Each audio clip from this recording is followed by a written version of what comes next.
पंतप्रधान मोदींच्या हस्ते आज मेट्रो 3चं भूमिगत मेट्रोचं उद्घाटन होणार आहे। आरे ते बीकेसी असा हा पहिला टप्पा मुंबईकरांना प्रवासासाठी आता खुला होणार आहे।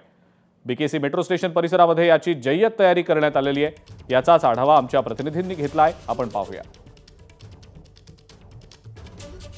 पंतप्रधान नरेंद्र मोदी यांच्या हस्ते आज मुंबई ठाण्यातील विविध विकास कामांचं उद्घाटन होणार आहे आणि मी सध्या बीकेसी परिसरामध्ये आहे। बीकेसी परिसरात देखील बहुप्रतीक्षित Colaba Bandra SEEPZ Mumbai metro line 3 मार्गाचं पहिल्या टप्प्यातलं उद्घाटन हे पंतप्रधान नरेंद्र मोदींच्या हस्ते होणार आहे। ही भूमिगत मेट्रो आहे आणि तिचं पहिल्या टप्प्यातलं जे काम आहे ते पूर्ण झालेले आहे।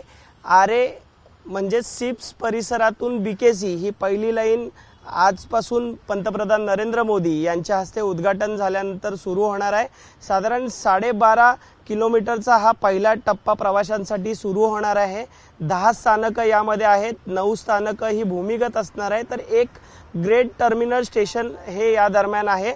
पहिल्या टप्प्याचं उद्घाटन हे पंतप्रधान नरेंद्र मोदी यांच्या हस्ते होत आहे आणि त्यामुळे बीकेसी येथे जय्यत तयारी ही MMRDA प्रशासन असेल, राज्य सरकार असेल, तसेच संबंधित प्राधिकरण असतील त्यांच्या वतीने करण्यात आलेली आहे। आपण पाहतोय संपूर्ण बीकेसी स्टेशन परिसर हा फुलांनी सजवण्यात आलेला आहे। रस्तोरस्ती पंतप्रधान नरेंद्र मोदी यांच्या स्वागताचे बॅनर लावण्यात आलेले आहेत। नुकतंच मराठी भाषेला अभिजात दर्जा देण्याचा निर्णय देखील मंत्रिमंडळात घेण्यात आलेला आहे। त्याचे देखील बॅनर हे सध्या आपल्याला बीकेसी परिसरामध्ये पाहायला मिळतात। पंतप्रधान नरेंद्र मोदी यांच्या हस्ते आज हजारो कोटी रुपयांच्या कामांचं उद्घाटन हे होणार आहे।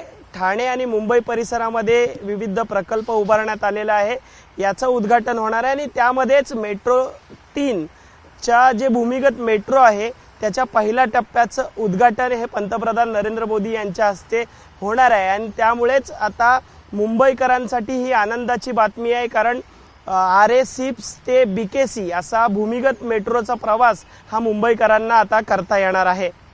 कॅमेरामॅन अजित कदमसह मी अल्पेश करकरे, एबीपी माझा, मुंबई। एबीपी माझा, उघडा डोळे बघा नीट।